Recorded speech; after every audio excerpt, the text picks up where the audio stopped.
Welcome back to Dumb Down. Today's topic will be on offensive formations, so let's get right into it. An offensive formation is instructions on where players will align to the field for any particular play. And we're going to start off with what I would call some pseudo formations. These would be called shotgun, pistol, single back, split back, and empty. The reason I call these pseudo formations is because they do not denote the overall location of most players of the field, only the backfield.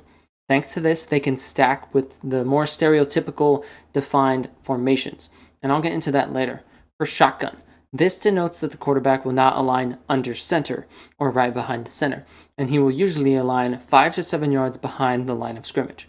For pistol, the quarterback aligns similarly to a shotgun play. However, aligned directly behind him is a running back. In a split back formation, running backs will align on either side of the quarterback. Again, that's 2 running backs on either side of him, as the quarterback is aligned as if it's shotgun or pistol. Single back denotes that there is only going to be a single running back lined up behind the quarterback, but unlike pistol, this formation has the quarterback under center. Empty denotes that the quarterback is alone in the backfield, with no other players available for potential run plays or blocking, usually being a tell for the play being a passing play. Escaping the pseudo formations, we will start with the I formation. In the I formation, the quarterback is under center and 2 players behind him form a line, the fullback and the running back.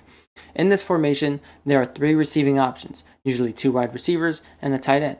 A variation of the I formation is called power I, where another body is added to the backfield instead of having 2 wide receivers, and this will generally be a bigger body, a backup lineman or a tight end.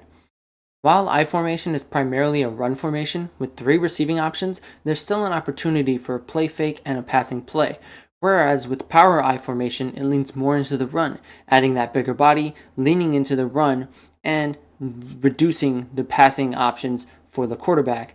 Therefore, it's mainly used as a run formation.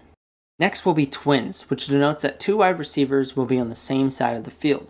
Now, this one's almost a pseudo formation, as you can have the rest of the playbook look like I formation, but you just move a wide receiver to the other side. However, you can also replace a fullback with more tight ends and stack them on the other side, which sets it apart from the other backfield specific formations. Or, if you want to replace that fullback with an additional wide receiver, you can have an ace formation, which is twins, but on both sides of the field. Ace denotes that the play is balanced, meaning 2 receivers on each side, whether that be a tight end and a wide receiver on both sides, or no attached tight ends and 4 receivers. It just has to be symmetrical. Expanding upon twins, we have trips, which puts 3 receivers on one side of the ball. I use the term receiver because the tight end of course counts, and the tight end can either be attached or out wide depending on the play. Doing this forces the defense to choose between keeping a balanced defense or shifting the coverage towards the side of the ball with 3 receivers. The next iteration of this is called quads. That is now 4 receivers on the same side of the ball, which means that the team does remove a player from the backfield, leaving the quarterback in an empty backfield, hence empty being a pseudo formation. Quads forces the same difficult choices to be made as trips, but it ups the ante further having 4 receivers on one side of the ball. Bunch formation groups players together, which could be especially dangerous if a team has several good wide receivers that they stack alongside each other and threaten defense.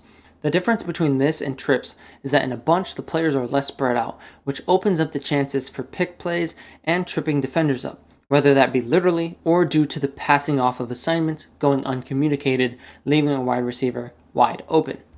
Lastly, we have jumbo, which, to be honest, I'm not sure if it's technically a formation, but to me a jumbo package is a formation with no wideouts, with everyone attached to the offensive line, with the pure goal of getting a handoff to gain a very short amount of yardage.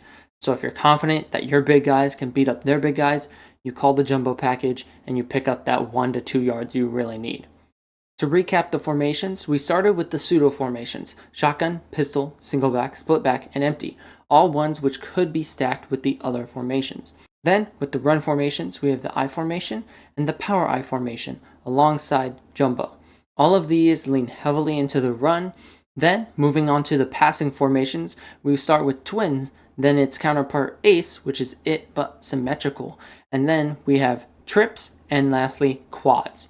All of these add more receivers to the game, allowing more passing options for the quarterback. But with that recap, that's all I have for you in this Dumb Down. Thank you all for watching. Deuces.